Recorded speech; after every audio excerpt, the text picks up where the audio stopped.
فوتگی والے گھر میں پہلی عید کیسے منائیں؟ جس کے گھر میت ہو اور پہلی عید آ جائے تو کیا حکم ہے؟ یعنی کیا رشتہ داروں کا عید میں تعزیت کے لیے آنا، رونا دھونا اور اس طرح فیملی والوں کا نئے کپڑے نہ بنانا، یہ کیا حکم ہے؟ نہیں، یہ جائز نہیں ہے. ان کے لیے بھی عید ایسے ہی ہے جیسے دوسروں کے لیے. ہاں یہ ایک الگ بات ہے کہ ان کو غم ہوتا ہے، اور عید کے دن اگر ان کے آنسو نکل جائیں اپنے پیاروں کو یاد کر کے، اپنے مرحومین کو یاد کر کے، تو اس میں کوئی گناہ نہیں ہے کیونکہ یہ غیر اختیاری چیز ہے. لیکن عید والے دن باقاعدہ غم منانا اور یہ کہنا کہ یہ نئے کپڑے نہیں سلوائیں گے اور سب رونے دھونے کی نیت سے ان کے گھر جمع ہو جائیں گے، یہ ٹھیک نہیں ہے. ویسے جمع ہو جائیں کہ ان بیچاروں کو غم پہنچا تھا تو آج ہم ان کی عید کی خوشیوں میں شریک ہو گئے، تھوڑا غم ہلکا کر دیں، اس میں کوئی حرج نہیں ہے. غم منانے کے لیے جانا جائز نہیں ہے، غم ہلکا کرنے کے لیے جانا ان کے گھر میں جائز ہے.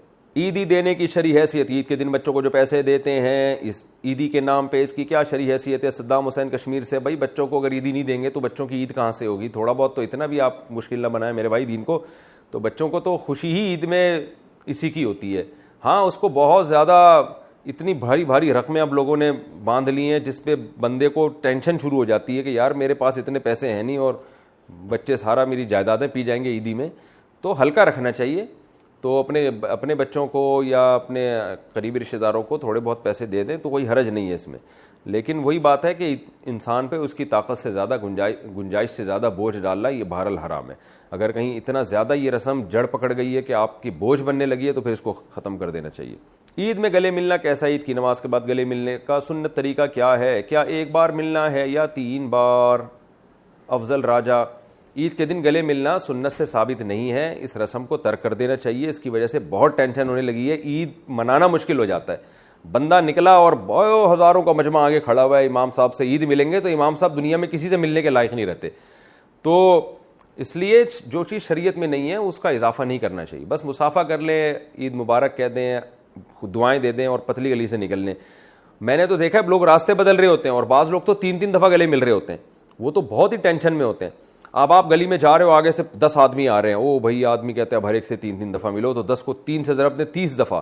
تو 30 دفعہ جب آپ اس سے گلے ملے، پھر آگے 5 آدمی آ رہے ہیں تو 5 × 15 وہ ہو گئے. پھر تو تھوڑے یعنی ایک اتنی ٹینشن ہوتی ہے، آدمی کہتا ہے یار میں اگر گلا گھر میں رکھ کے آتا یا اس کی عید ملنے کے لیے کوئی الگ سے گلا بنوا لیتا تو زیادہ اچھا ہوتا. تو جو شریعت میں نہیں ہے وہ نہ کریں، اپنے اوپر خامخواہ کی پابندیاں نہ لگوائیں.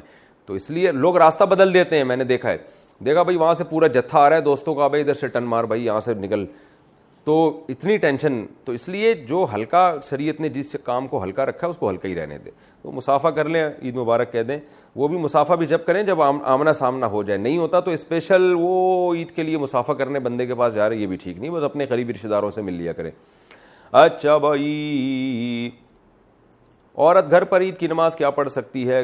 کیا عورت گھر پر عید کی نماز پڑھنی چاہیے؟ اگر ہاں تو اس کا کیا طریقہ ہے؟ تہذیب انور اتر پردیش. نہیں جی، عورت عید کی نماز گھر پہ نہیں پڑھ سکتی. عید کی نماز اگر پڑھنی ہو تو عیدگاہ میں جہاں بھی جماعت ہو رہی ہے وہاں شرکت کرنا ضروری ہے.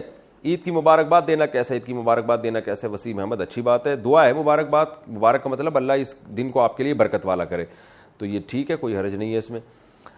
عید سے پہلے نوافل پڑھنا، عید کے دن فجر کی نماز کے بعد عید کی نماز تک نفل پڑھنا کیسا ہے؟ نبیل اعوان، مکروہ ناپسندیدہ عمل ہے. فجر پڑھ کے گھر جائیں اور عید کی تیاری کرنا شروع کر دیں. عیدگاہ میں آ کے نوافل پڑھنا صحیح عمل نہیں ہے، جائز عمل نہیں ہے.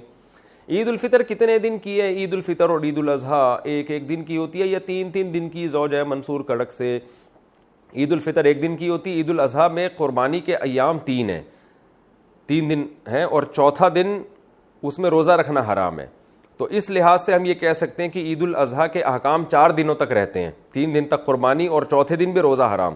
اور عید الفطر کا جو حکم ہے وہ 1 ہی دن تک رہتا ہے، کیونکہ 1 ہی دن روزہ حرام ہوتا ہے، اگلے دن روزہ رکھ سکتے ہیں آپ. رمضان کے بعد کیا تبدیلی لائیں؟ رمضان کے بعد زندگی میں کیسے تبدیلی لائیں؟ عبداللہ صاحب لاہور سے. بھائی رمضان میں ہی توبہ کر کے تبدیلی لے آئیں، بات کا انتظار نہ کریں اور توبہ کر لیں. اللہ میں تمام صغائر کبائر گناہوں سے بچنے کا تجھ سے وعدہ کرتا ہوں. اور جو رمضان میں عبادت کا معمول بنا ہے تو تھوڑا تھوڑا اس کو پورے سال کنٹینیو رکھیں. جیسے روزوں کی عادت پڑ گئی ہے تو اب ایسا نہیں کہ عید کا چاند نظر آتے ہی روزے بالکل غائب، بلکہ آپ پیر جمعرات کا روزہ رکھیں، ایام 20 کا روزہ رکھیں.